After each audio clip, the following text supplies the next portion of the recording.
दोस्तों नमस्कार, स्वागत है आप सभी का। अगर फिर से चलते हैं राजस्थान सुबह की ताजा खबरों की, लेकिन उससे पहले अगर आपने अभी तक इस चैनल को सब्सक्राइब नहीं किया तो कर लें, जिससे कि आपको राजस्थान सुबह की ताजा खबर रोजाना मिलती रहे। पहली बड़ी खबर, राजस्थान में बीजेपी चुनावी मोड पर, प्रवासी राजस्थानियों से खटखटाएगी सत्ता का द्वार। बीजेपी जन आक्रोश यात्रा और जनसभाओं के जरिए गहलोत सरकार के खिलाफ एंटी इनकमेंसी का माहौल बनाने के साथ बीजेपी दूसरे राज्यों में रह रहे प्रवासी राजस्थानियों को भी चुनाव से जोड़ने का प्रयास शुरू कर रही है। और इस योजना के पीछे यही मंशा है कि आगामी विधानसभा चुनाव में इन प्रवासियों को बीजेपी पार्टी की रीति और नीति से जोड़ा जाए। राजस्थान के शिक्षकों का पदोन्नति आदेश जारी, धरना हुआ समाप्त। राजस्थान विश्वविद्यालय में पदोन्नति की मांग को लेकर 13 दिन से चल रहा धरना समाप्त हो गया। कुलपति ने देर शाम पदोन्नति का आदेश जारी कर दिया, जिसके बाद शिक्षकों ने धरना समाप्त कर दिया। इससे पूर्व शिक्षकों के प्रमोशन को लेकर NSUI के छात्र छज्जे पर चढ़े, तो वहीं ABVP के छात्र कुलपति सचिवालय के बाहर धरने पर बैठ गए थे। राजस्थान आने वाले टूरिस्टों के लिए खुशखबरी, पहली बार अजमेर में चलेगी डबल डेकर क्रूज। राजस्थान आने वाले टूरिस्टों के लिए खुशखबरी है। पर्यटन को बढ़ावा देने के लिए अजमेर में क्रूज की सेवा शुरू की जा रही है और ये 150 यात्रियों को ले जाने की क्षमता वाला एक डबल डेकर क्रूज होगा, जो अजमेर का नया आकर्षण बनने वाला है। पुष्कर में सूफी संत ख्वाजा मोइनुद्दीन चिश्ती की दरगाह से लेकर ब्रह्मा मंदिर के लिए राजस्थान प्रसिद्ध है और ये रेगिस्तानी राज्य में पहली क्रूज सुविधा होगी।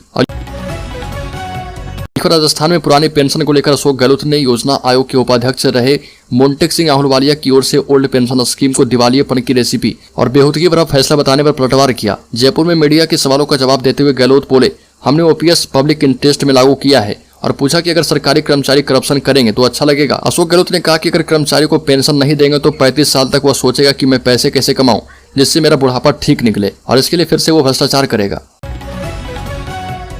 राजस्थान में राजनीतिक हवा बदलने लगी है। गहलोत को निशाने पर लेने वाले पायलट समर्थक विधायक खामोश हैं, जबकि गहलोत समर्थक विधायक और मंत्री भी सचिन पायलट पर सीधा हमला करने से बच रहे।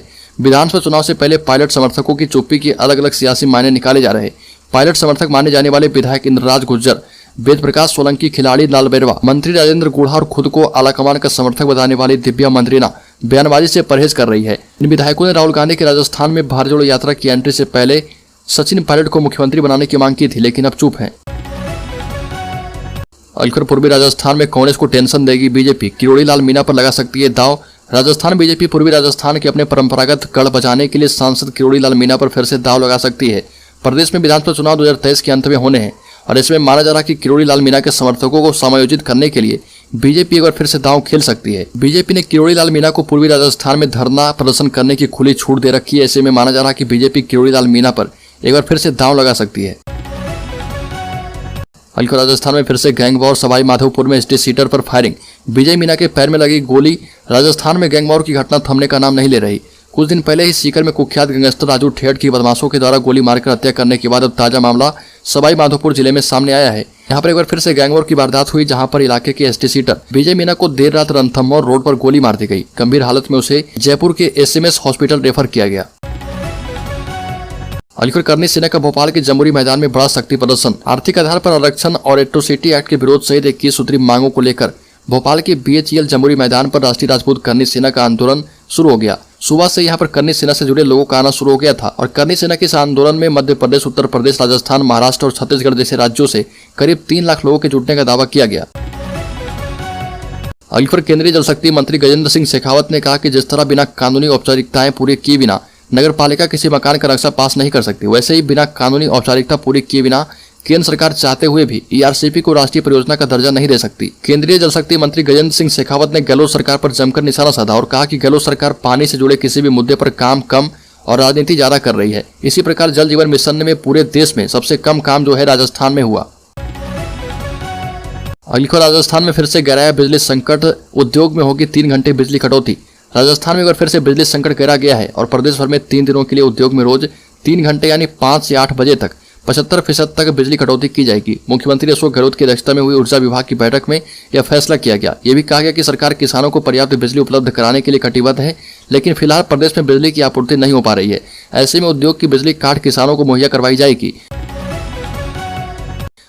दौसा जिले के मानपुर पुलिस थाने में एक नाबालिग से सामूहिक दुष्कर्म का प्रकरण दर्ज किया गया। FIR में बताया गया कि वह पास के ही गांव के एक प्राइवेट स्कूल में पढ़ती है। 3 दिसंबर को वह स्कूल जाने के लिए स्कूल बस का इंतजार कर रही थी। उस वक्त भिदाड़ी निवासी सेबू, सुमेर एवं गोविंद बाइक लेकर आए और वहां से उसे जबरन बिठा कर ले गए, जहां से उसे दौसा में एक कमरे पर ले जाकर उसके साथ तीनों ने बारी बारी से सामूहिक दुष्कर्म किया। अलीखत ट्विटर पर ट्रेंड हुआ राजस्थानी मांगे राजभाषा। राजस्थानी मांगे राजभाषा का यह ट्विटर ट्रेंड चल रहा और राजस्थानी भाषा को मान्यता और उससे पहले राजस्थान सरकार से राजभाषा घोषित करवाने के लिए संघर्ष चल रहा। खास बात यह कि राजस्थानी युवा समिति जो इस मुहिम को आगे बढ़ा रही है, उसने यह पूरा आंदोलन महज 4 महीने में ही खड़ा किया है और इसमें जुड़े कई सदस्य भी युवा ही हैं। समिति के संस्थापक सदस्य हिमांशु किरण शर्मा बताते हैं कि राजस्थानी युवा समिति से जुड़े 1 लाख लोग इसकी मांग कर रहे हैं, लेकिन कई सालों से इसको लटकाया जा रहा और लोगों ने सरकार से अपील की है कि राजस्थानी भाषा को मान्यता मिलती है तो इसका कितना फायदा होगा। एक भी नेगेटिव पॉइंट नहीं है जिसकी वजह से इसको मान्यता नहीं दी जाए। अगली खबर, राजस्थान बन गया है कश्मीर। राजस्थान में कड़ाके की सर्दी से प्रदेश के लोगों को मामूली राहत मिली है। राजस्थान के कई इलाकों में पारा जमाव बिंदु पर दर्ज किया गया है। जमाव बिंदु पर पारा होने के बाद भी राहत इसलिए क्योंकि इन इलाकों में पिछले कई दिनों से तापमान माइनस में दर्ज किया जा रहा था और यह इलाके हैं राजस्थान के फतेहपुर, माउंट आबू और जोबनेर, जहां बीते 2-3 दिन में तापमान -6 डिग्री तक पहुंच गया है और राजस्थान में करीब 12 से ज्यादा जिलों में शीतलहर चलने का अलर्ट भी जारी किया गया।